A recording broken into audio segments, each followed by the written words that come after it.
เสืออาหารญี่ปุ่นมากินยวนส่วนมาเบิ่งมาหมออาหารญี่ปุ่นอันเป็นอันข้าวปุ่นญี่ปุ่นว่าซั่นต้องเบิ่งมาไข่หมอของกิน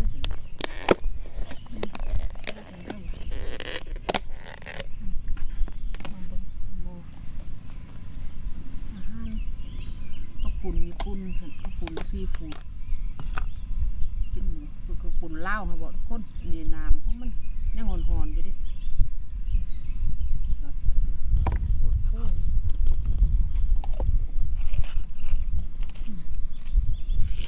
เบิ่งอาหารญี่ปุ่นเขาน่ะมาเบิ่งคน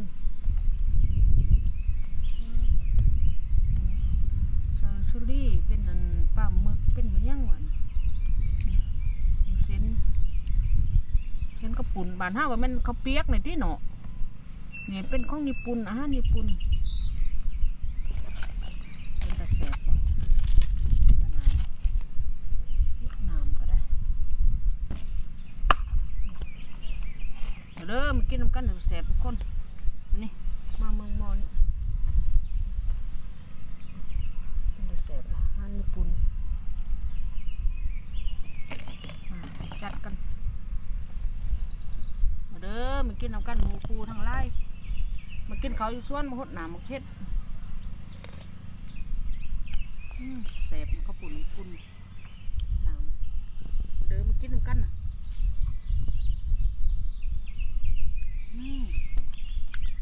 น้ำก็แสบหดหนามมาเพชรมาเคลื่อนคนมีกับปลาหมึก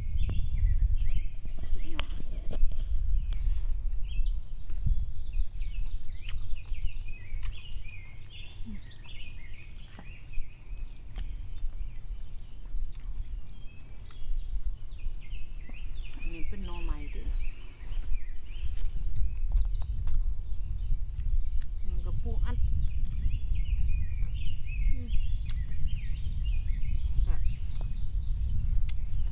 มีเส้นเอานำไก่ก็ได้นำหมูนำงัวนี่ก็ได้แต่นี่เป็นซีฟู้ดก็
เด้อไปเซลกินเขา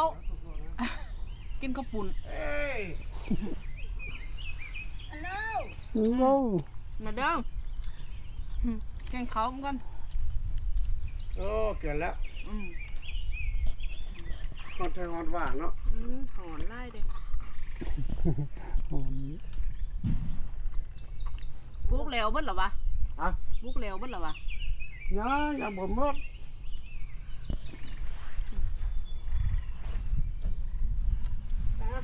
อาหารญี่ปุ่นกิน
ญี่ปุ่นกินขังแหลกเลยมันเท่ากับกาแฟ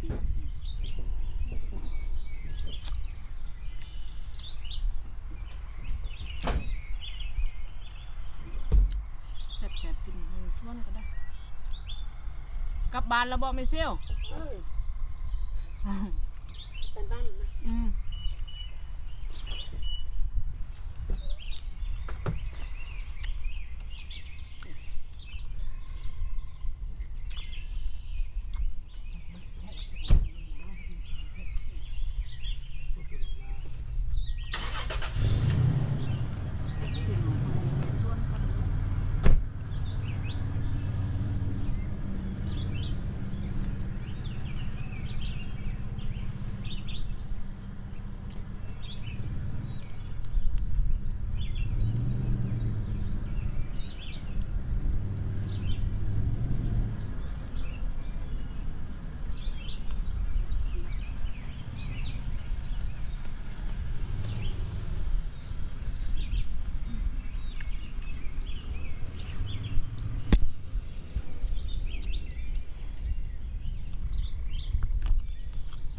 ร่องครับนี่แซ่บๆคน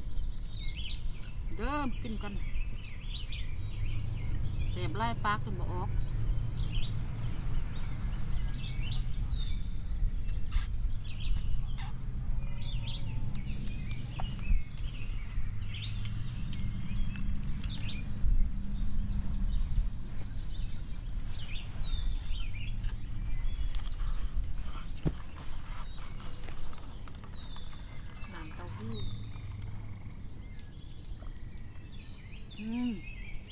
เย็นแสบคน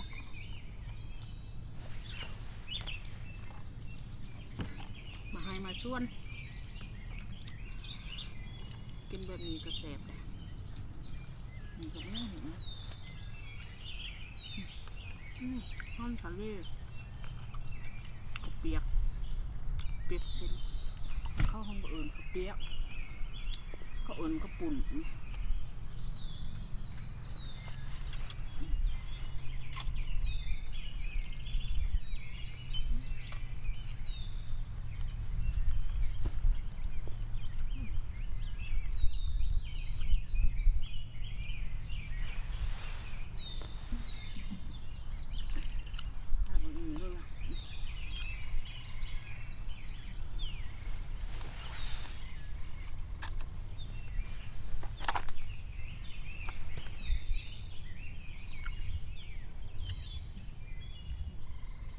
ผูอัด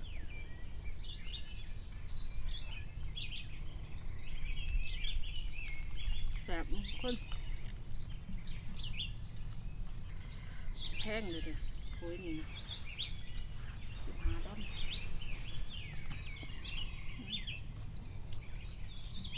แล้วก็คือคนอีตกบดตกมือคุม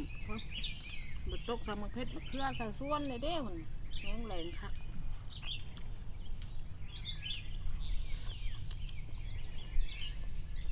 เชียงนกเชียงลู่สุดยอดเลย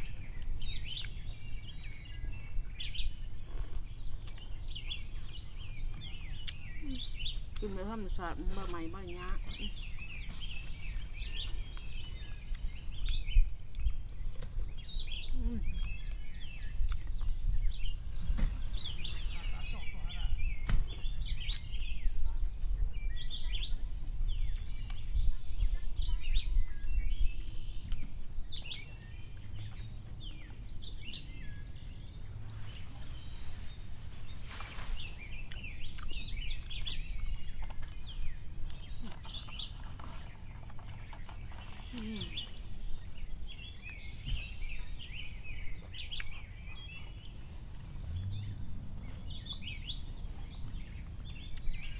น้ำก็เย็นๆอยู่แสบทุกคน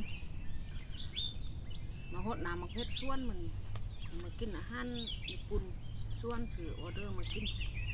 โอเคสำหรับคลิปนี้ก็ลาไปก่อนเด้อทุกคนพ่อมักก็อย่าลืมกดไลค์กดแชร์ให้เด้อหมู่ครูทั้งหลายคลิปนี้ก็ลาไปก่อนบ๊ายบาย